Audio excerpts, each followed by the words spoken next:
लोकसभा चुनावलाई लिएर आज क्रान्तिकारी मार्क्सवादी कम्युनिष्ट पार्टी क्रामक्पाको सचिव मण्डली लगायत केन्द्रीय महापरिषदको सभा सम्पन्न भयो। लोकसभा चुनावमा कसलाई समर्थन गर्ने विषयमा आज गहन चर्चा परिचर्चा गरिएको थियो।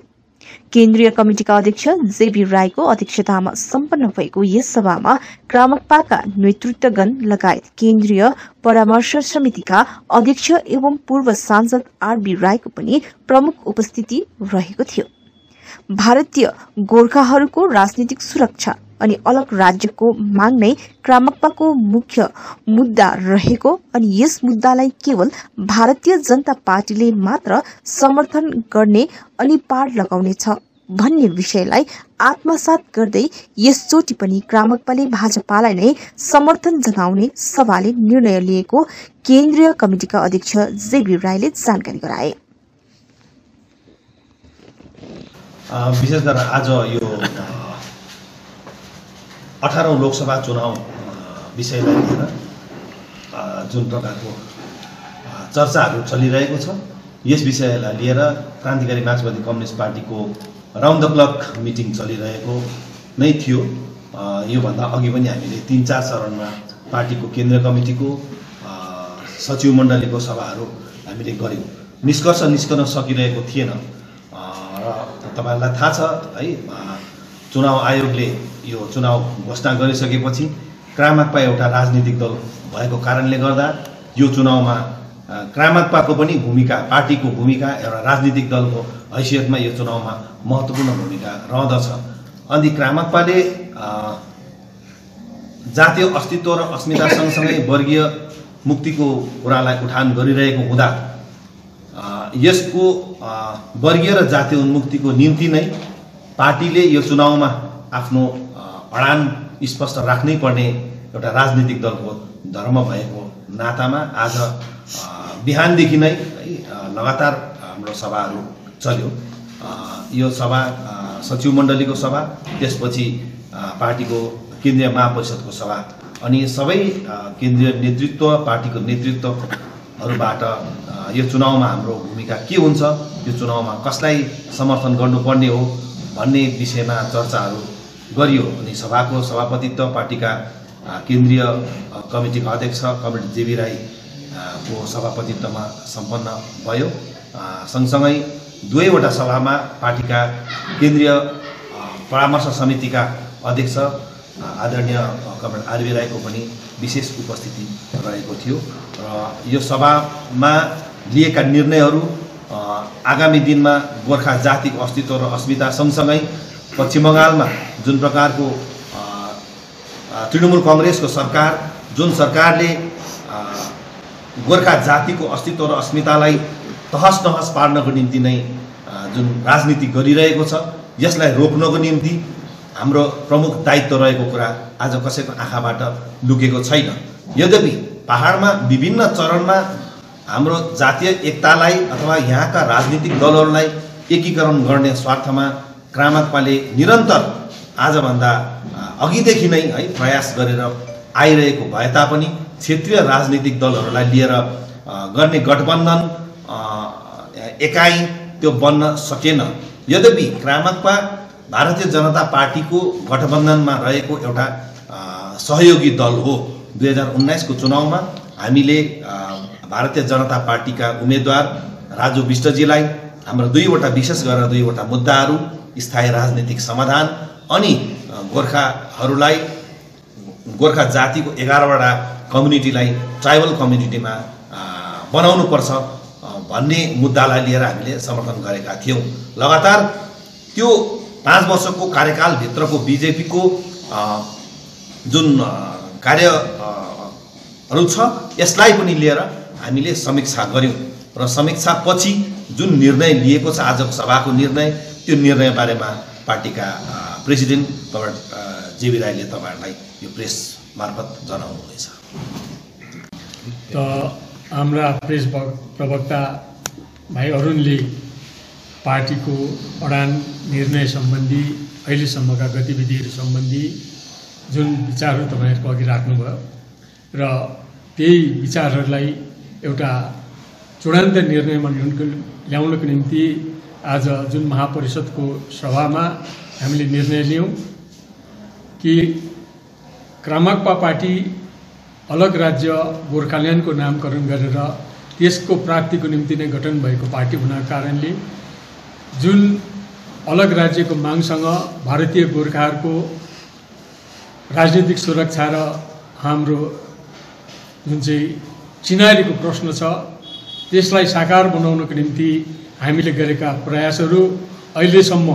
जे जति सफल असफल विफल भए यी जम्मै कुराहरू यहाँहरूको समक्ष प्रस्तुत छ। तरै पनि हामी यसलाई विभिन्न समयकालभित्र विभिन्न राजनीतिक पार्टीहरूलाई समर्थन गरेर आफै उठेर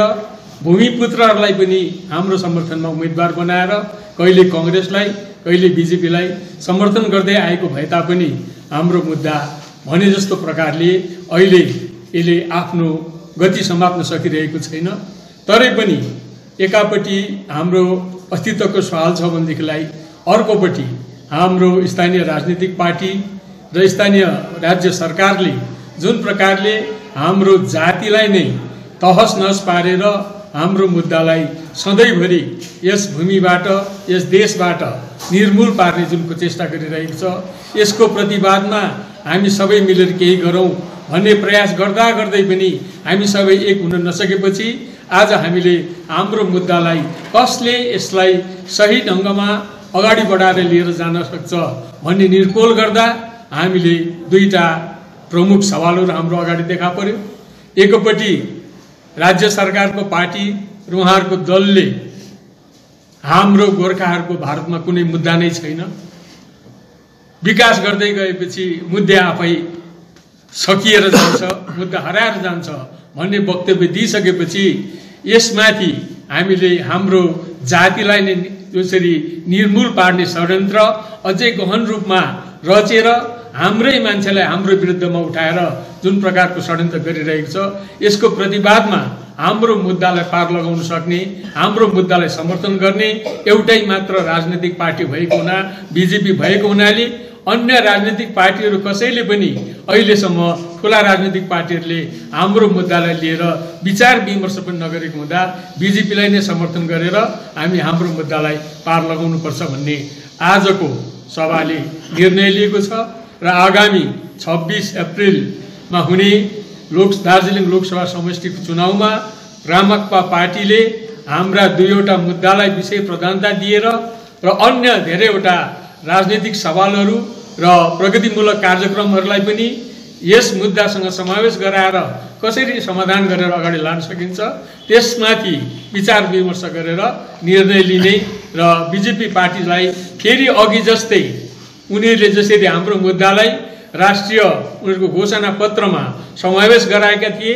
यसपल्ट पनि हाम्रो मुद्दालाई त्योभन्दा अझ प्रखर रूपमा समावेश गरेर र सम्पूर्ण प्रकारले कार्य रूपमा समयोचित कार्यान्वयन गर्नुपर्छ भन्ने उहाँहरूसँग तर्क वितर्क भएको आधारमा अथवा वर्तमान जो बीजेपीको उम्मेदवार छ उनीसँग यस विषयमा हाम्रो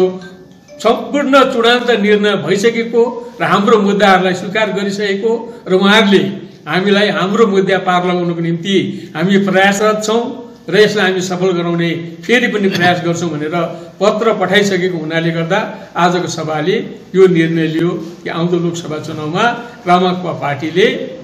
आफ्नो मुद्दाको निम्ति जातीय अस्मिताको निम्ति राजनीतिक सुरक्षाको निम्ति यस ठाउँको भारतमा गोर्खाहरूको अस्तित्वको निम्ति बीजेपीलाई नै समर्थन गर्ने निर्णय लिएको छ। सुन्नुहोस् न, पहिला पनि तपाईँहरूले बीजेपीलाई नै समर्थन गर्नुभएको, तपाईँहरू खालि समर्थनमा मात्रै जानुहुन्छ, आफ्नो क्यान्डिडेट दिनु सक्नु भएको छैन। फेरि बीजेपीको तपाईँहरूले देखिराख्नु भएको छ अहिलेसम्म पनि केही गरिदिएको छैन, न 11 जात गोष्ठी न पिपिएस, तर पनि तपाईँहरू किन उहाँहरूलाई नै मात्रै सघाइरहनुहुन्छ? के कारण चाहिँ कडी चाहिँ के हो? यस विषयमा सायद तपाईँहरूले नै धेरैचोटि आफ्नो पत्र पत्रिकातिर लेखिसक्नु भएको छ है। धेरैवटा सुझावको रूपमा या प्रतिक्रियाको रूपमा पनि हामीले हेरिसकेका छौँ। हामीले आफै सीपीआरएम पार्टी मात्रै नभएर हाम्रो मुद्दा बहुत जटिल छ। समग्र गोर्खा एक भयौँ भने मात्रै यो मुद्दालाई पार ल्याउनु सहज हुन्छ भन्ने सोचेर 1996 सालमा जब हामीले पार्टी गठन गऱ्यौँ सर्वप्रथम हामी बिजेपी के अरे गोरामुखका अध्यक्ष सुभाष घिसिङलाई नै भेट्न गएका थियौँ। तपाईँ र हामी गोर्खाल्यान्डपन्थी सबै एक भएर यस मुद्दाको निम्ति एक हौँ, उहाँले स्वीकार गर्नु भएन। त्यसपछि दार्जिलिङ पहाडमा रहेका जति पनि अन्य राजनीतिक पार्टीहरू थिए, गोर्खाल्यान्डपन्थी राजनीतिक पार्टीहरू थिए, उनीहरूलाई लिएर बारम्बार प्रयास गऱ्यौँ, त्यो कुरा सफल हुन सकेन। र 1998 सालमा होला सायद 98 सालमा हाम्रो पार्टी गठन गरेपछि लोकसभाको चुनाव आयो। त्यो लोकसभाको चुनावमा हामी एकबद्ध भएर सबै मिलेर एउटा उम्मेदवार दिउँ भनेर जुन प्रयास गऱ्यौँ, हामीले क्षेत्रीय पार्टीहरूबाट कुनै समर्थन नपाउँदा हामीले हाम्रो पूर्व लोकसभा राज्यसभा सदस्य, पार्टीका महासचिव कमरेड आरबीलाई उम्मेदवार बनाएर हामीले त्यस चुनाव लडेका थियौँ। र त्यस समय हाम्रो नारा थियो, गोर्खाल्यान्डपन्थी कति छौँ, भोट दिएर देखाइदिउँ। हामीले भने जस्तो प्रकारले त्यो भोट पाउन सकेनौँ, हामी पराजित भयौँ। त्यसपछि पनि फेरि दोस्रो लोकसभा चुनाव आयो, त्यस समय पनि फेरि गठबन्धन हामीले लगातार गरि नै रहेका थियौँ। फेरि चुनावमा फेरि साझा उम्मेदवार बनाउने हामीले प्रयास गऱ्यौँ, त्यहीँबाट हामीले समर्थन पाउन सकेनौँ। दोस्रोचोटि पनि हामीले कमरेड आरबीलाई नै फेरि उम्मेदवार बनाएर दोस्रोचोटि लोकसभाको उम्मेदवार बनाएर भोट लड्यौँ। त्यस समय पनि हामीले सन्तोषजनक भोट पाउन सकेनौँ। त्यसपछि 2004 सालमा सीपीआरएमको प्रयासमा, स्थानीय क्षेत्रीय पार्टीहरूको प्रयासमा हामीले कङ्ग्रेस उम्मेदवार दावा नर्बुलालाई विजय गरायौँ। र 2009 मा आएपछि जसवन्त सिंह आयो। त्यसदेखि यता तपाईँहरूले भन्नु सक्नुहुन्छ सीपीआरएमले आफै नउठेर अरू कसैलाई समर्थन गर्यो। र पूर्व जुन तिक्त अनुभव थियो हाम्रो राजनीतिक प्रक्रियाहरू, हामीले उठाएका सवालहरू र हाम्रो क्षेत्रीय राजनीतिक पार्टीहरूको सहभागिता हामीसित या मुद्दाप्रति कसको कति छ भन्ने परिमार्जित भइसकेको कारणले गर्दाखेरि यस मुद्दाको निम्ति बिजेपीले निश्चय नै केही राम्रो काम गर्न सक्छ। कारण कांग्रेस पार्टीको सरकारको समयमा नरबुलाजीले पार्लियामेन्टमा एकै शब्द पनि गोर्खाल्यान्ड सम्बन्धी बोल्नु भएन र त्यो अवसरमा हामी साह्रै निराशा र हताशा थियौँ त्यो लोकसभालाई लिएर कि के गर्नुपर्ने। त्यस कारणले गर्दाखेरि हामीले त्यस समयकालमा जसवन्त सिंहले के गर्न सक्छ भनेर समर्थन गर्यौँ र त्यो समर्थन जितेर गए। बिजेपी सरकार थिएन, तरै पनि जनसमर्थन र जनआवाज फेरि बुलन्द भएर आयो। बाहिरको उम्मेदवारलाई जिताउनु हुँदैन, स्थानीय हाम्रो नेतालाई नै जिताएर पठाउनुपर्छ लोकसभामा भनेर भारतका गोर्खाहरूले सबैले गण्यमान्य मानेको महान शिक्षाविद, अर्थशास्त्री, जेएनयूका प्रोफेसर डाक्टर महेन्द्र पी लामालाई रामाक्पाले समर्थन गरेर उनलाई पनि हाम्रो उम्मेदवार बनाएर 2014 मा उठायौँ। जुन समयकालमा अलवालेले दार्जिलिङ लोकसभा समष्टिबाट बिजेपी उम्मेदवार जिते, तर डाक्टर महेन्द्र पी लामाले 54,000 भन्दा कम्ती भोट पाए। यो सबै हेर्दाखेरि हामी हाम्रो एकाइमा, हाम्रो गठजोडमा, हाम्रो विचारमा, हाम्रो मुद्दाप्रति हामी सबै प्रतिबद्ध छौँ कि छैनौँ, हामी कति इमानदार छौँ, साँच्चै नै हामी मुद्दाकै निम्ति सबै पार्टी गर्दैछौँ या मुद्दालाई सामने राखेर अन्य विषयवस्तुतिर हामी भङ्गालिएका छौँ भन्ने कुराहरूले हामीलाई, हाम्रो मस्तिष्कलाई, हाम्रो राजनीतिलाई, हाम्रो समाजलाई, हाम्रो विवेक र सोचलाई बारम्बार प्रश्न गरिरहेको हुँदा हामीले फेरि 2019 मा बिजेपीकै उम्मेदवारले जब दार्जिलिङ तराई डुवर्सको स्थायी राजनीतिक समाधान र 11 जादुष्टेको कुरा ल्यायो र त्यसकै निम्ति गठन भएको पार्टी हुँदा हामीले फेरि बिजेपीलाई विश्वास गरेर 2019 मा राजु विष्टलाई विजय गरायौँ र यसपल्ट फेरि प्रयास भयो। स्थानीय राजनीतिक पार्टीहरू हामी एकबद्ध भएर भूमिपुत्र उम्मेदवारलाई उठाउनुपर्छ, बाहिरबाट नलिएको उम्मेदवारलाई होइन भनेर 4वटा 5वटा लगातार मिटिङ भयो दार्जिलिङमा। अगस्त, सेप्टेम्बर, अक्टोबर, नोभेम्बर महिनामा 4-5वटा मिटिङमा तपाईहरुले देख्नुभयो कसैले आफ्नो इमानदारीपूर्वक त्यो सभालाई समर्थन गरेर साझा उम्मेदवारको पक्षमा कोही पनि तयारी भएन। आफ्नो मुद्दा लिएर सबै हिँडिसकेपछि अब यो मुद्दा फेरि कहाँ लगेर थन्किने हो भन्ने एउटा स्थितिमा साथीहरूले कहाँ लगेर थन्काउने हो जनतालाई कुन प्रकारले अब के अरे यहाँनिर भुलभ्रान्ति भ्रमको राजनीति फेरि गर्ने हो भन्ने चिन्ताले हामीलाई सताइरहेको बेलामा प्रधानमन्त्री नरेन्द्र मोदी जब सिलगढी आएर उनले वक्तव्य दिए 9 तारिकको दिन काश्मीरको मुद्दा, राम मन्दिरको मुद्दा जस्तो संवेदनशील र जटिल थियो त्यस्तै गोर्खाको मुद्दा पनि जटिल समस्या छ र यसलाई हामीले समाधानको तर्फबाट धेरै अगाडि पुर्याइसकेका छौँ र चाँडै नै यसको समाधान गर्छौँ भन्ने प्रतिश्रुति दिएको सुन्दाखेरि एकापट्टि हाम्रो मुद्दालाई मान्दै नमान्ने, मुद्दाको विरोध हुने र यो मुद्दाको छलफल चाहिँ लोकसभाबाटै हुने कारणले गर्दाखेरि हाम्रो उम्मेदवार चाहिँ गोर्खाल्यान्ड विरोधी उम्मेदवार पठाउने भनेर जब तृणमूलले उम्मेदवार उठाइसकेपछि हामीले गोर्खाल्यान्ड विरोधी उम्मेदवारलाई होइन गोर्खाल्यान्ड पक्षको उम्मेदवारलाई जसले दिन्छु भन्दैछ त्यही पार्टीको उम्मेदवारलाई नै हामीले पठाएर फेरि पनि यसचोटि पठाउनुपर्छ भन्ने निर्णय लिएको। हामीले आफूले आफू नउठेर